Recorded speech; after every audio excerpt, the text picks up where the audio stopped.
Feature race then is the Queen Mother Memorial Cup race number 7, Group 3, over the 2,400 metres, the distance to the Champions and Cheddar Cup at the end of the month. Insatiable ahead, some Joe Moreira from barrier 9, runner up behind Dark Dream last time out. Ruin, big run behind Turin Red Star at Happy Valley last time. Ho Ho Khan, third in that Dark Dream race. Big run in the Derby, finishing 5th as well. Helene Leading Star finished 9th in the Derby. Helene Charisma in the Dark Dream race, he finished 8th. He'd won his previous 2. Savvy 6 also coming into that race. He finished 5th behind Dark Dream. And Tasha Delic from barrier 3. He was run up behind Helene Charisma last time out. Who has been up at Chungfa, Helene Charisma, as has Savvy 6, returning on the 3rd and the 29th of April, respectively. Two worthy recipients of trips to Chungfa too, you'd think. They are. We've made our way to the touchscreen to have a look at the speed map here and a couple of key races as well. Might get a bit tactical here, Brett. Tasha Delic, maybe the one to hit the front. Not too keen on moving at the moment, but... Hope he's out of the gates quicker than you've got him moving. He might be the one to be up there rolling forward. I thought he battled on OK too last start at the Valley. Insatiable will roll forward, and then if they sort of really slow up, I think Riven... Although he came from back last start, they'll utilise a little bit of pace from him, try and get him into a reasonably handy spot. Helene Charisma sits there, Savvy 6. Yeah, the rest of them are maybe in their spots. Maybe Ho Ho Khan might potentially try and sort of get a little bit closer. But if they do go really slow, which is a possibility, you just wonder whether Victory Boys or even a Savvy 6 might zip off around them quickly down the back and get things rolling a fair way out, because potentially they could run some very soft sectionals. All right, interesting as far as that's concerned. What do you got for us, Paul? Yeah, well, the first one we're going to have a look at is Riven here. It was a really nice run from him at Happy Valley last time, back to a bit of form. Another one that should sit midfield, and the 2,400 we know is not going to be a problem for him. He's a Queensland Derby winner, and he does it nicely. So he's coming into the form at the right time.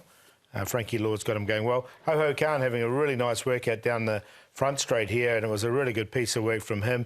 Another one where the 2,400 metres shouldn't hold any problems, and he looks good. Vincent Ho's aboard, and he'll take them out on race day as well. The other one is Lane Leading Star. He's another possible leader. He has led over shorter distances when he first got here as well.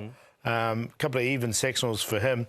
I wouldn't be surprised if they went forward with him with a cross-nose band on as well. Yeah, it's possible. Although I think most of his better form from Australia was when he was ridden patiently. So, but it's a possibility, definitely. Tony Cruz. Yeah, exactly. Yeah. South Australian Derby winner, Helene Leading Star. Let's start off, though, with Ho Ho Khan and jockey Vincent Ho. Ho Ho Khan, Vincent, the step up to 2,400 metres. Is that what he's looking for? Yep, definitely. Mr. Ho, and I think he can sure handle the distance. And he got a good draw this time, so hopefully he'll get a good position. And you know, he travel very relaxed all the time, so it's no problem for him for 2-4. And yeah, we'll see how the pace pan out. You've been riding him in his work. All okay with him in the mornings? Yeah, he feels good. And we'll see how much he improves. You know, as we said, he always improves each run, and he did well in the Derby, and even 2 races after he did really well. Yeah, hopefully, he can win this time too. All 3 of his wins have been with you on board. As you mentioned, he ran well in the Classic Cup, the Derby, ran well last time. You must enjoy riding a horse like him. Yeah, definitely. He's still cold, but he's so quiet and he's a gentleman, you know. He got a good temper and has a good brain. That's why he improves so much. When you look at the race, do you go in thinking that he's a winning chance in the Group 3 on Sunday? Yeah. Or whatever I ride, I always think there's a chance to win. That's how you can ride winners. But for sure, definitely, I think he's a good chance. He was closing off very strongly there. At 24, looks like it's right up his street. I think Vincent there just sort of highlighted a few things we probably already knew. He's just got great endeavour, hasn't he? He was a real trier. Gentleman, he said. He loves to sort of race, and he's in great form. He's fit. The distance shouldn't be an issue. He's very hard to beat, I would have thought. Yeah, I think this is his race, isn't it? 2,400 metres. He looks good and looks well placed from a low draw. All right, what of the rest of them? Because it is a good field. It's certainly not a cakewalk by any stretch of imagination. This is Happy Valley, and Riven we're looking at here out wide as they swing into the straight. big effort.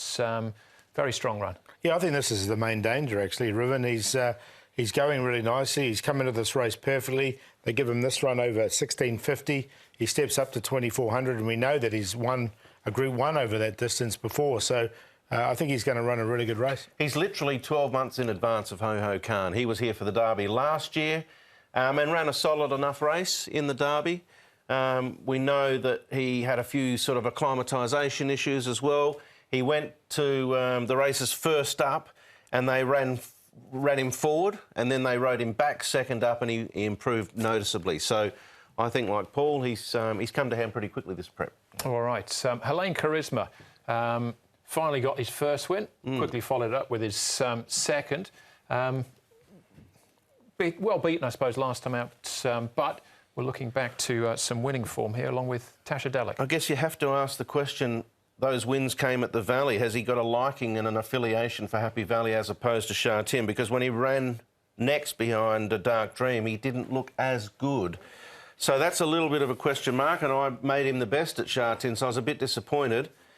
But, you know, he looked really good here winning at the Valley, didn't he? So I think he might like the Valley more than Sha Tin. I've got him in on a place line, but I'll tip around him. And Tasha Delic's a tricky one. Yeah, I've left them both out. I think they're both better suited to the Valleys, and I think he's such a quirky horse now as well, Helene Charisma.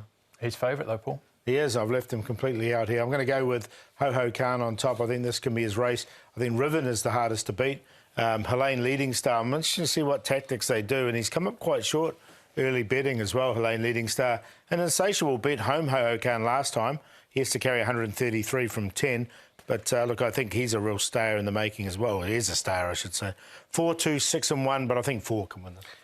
I get the feeling David would be feeling pretty confident about Ho Ho Khan with his prep going into the Queen Mother Memorial Cup, and the David Hall runner probably the hardest to beat for Vincent Ho.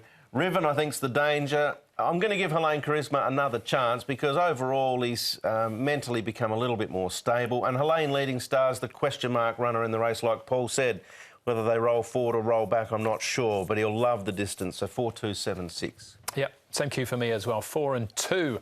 But Ho Ho Khan to take out the feature race. That was the Queen Mother Memorial Cup. We drop back to the 1,000 metres for our next event. That is race number 8, the Arcully Trophy.